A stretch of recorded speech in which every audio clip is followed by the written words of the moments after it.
Welcome to George Logistics DPRCL. This channel is your trusted guide to logistics.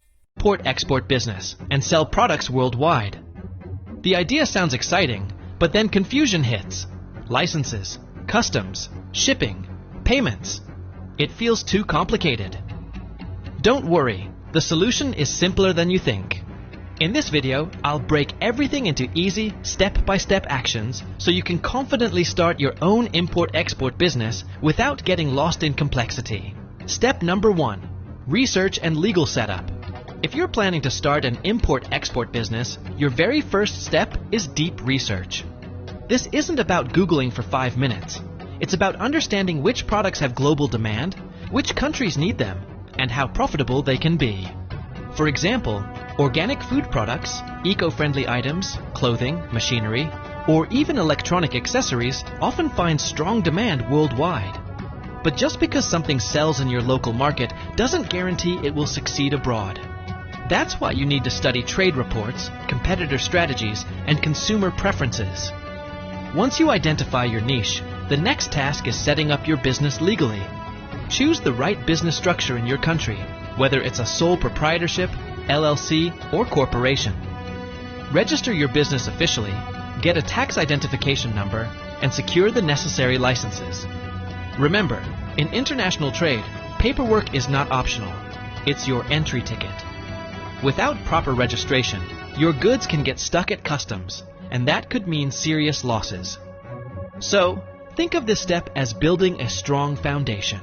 Research tells you what to sell and where, while legal setup ensures you're actually allowed to do it. Together, they create the backbone of your global trading journey. Step number 2. Get the import-export license and choose your niche.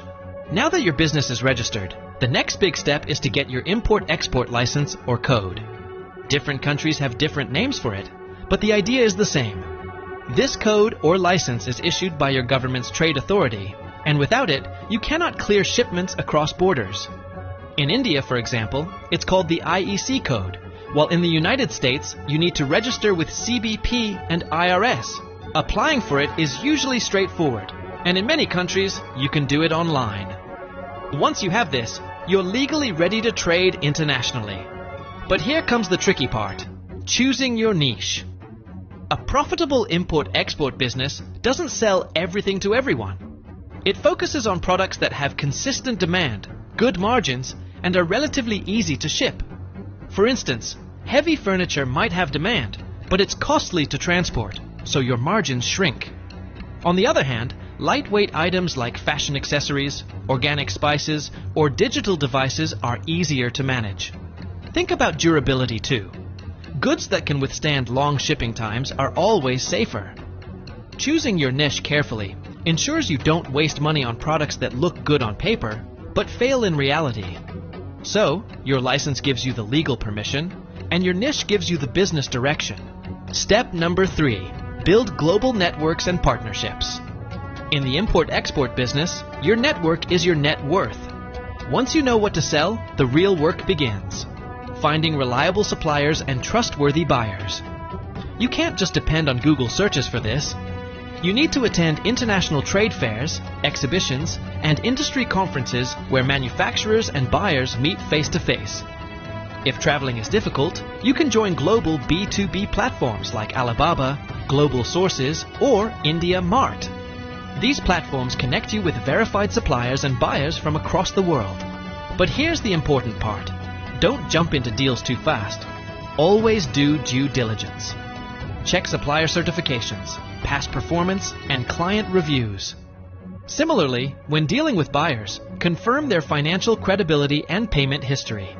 Remember, one unreliable partner can cause delays, losses, or even scams. Building long-term relationships is the key here. For example, instead of switching suppliers every month to save a few cents, stick with reliable ones who consistently deliver quality. The same goes for buyers. Satisfied customers will reorder, and that's where your profits multiply. So, consider this step as building the backbone of your business operations.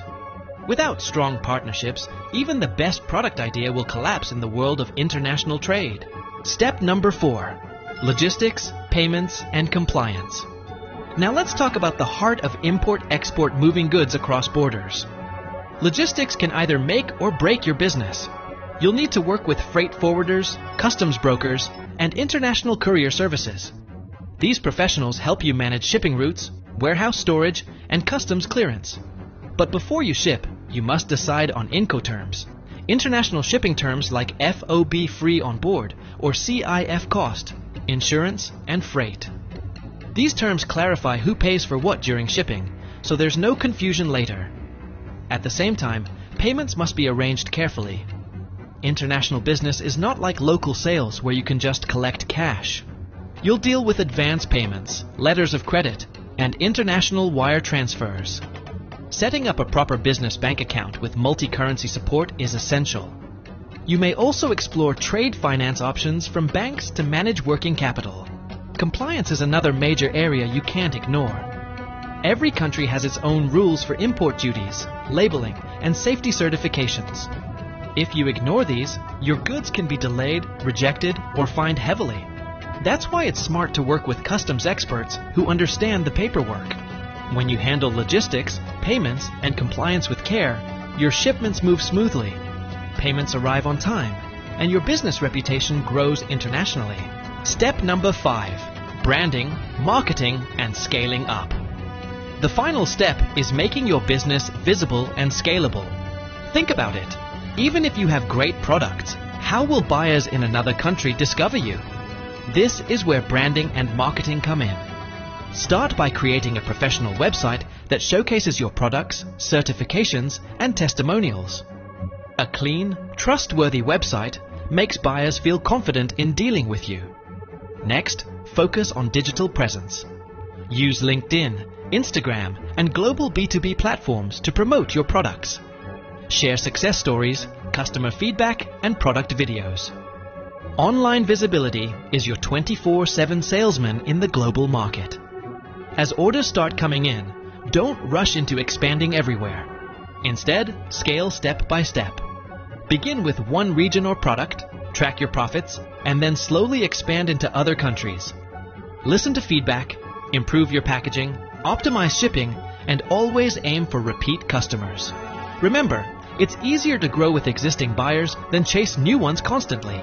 Over time, you can diversify your product range, hire a global team, and even open warehouses in foreign markets. So, branding makes people notice you, marketing attracts buyers, and scaling ensures your business becomes a sustainable international success story.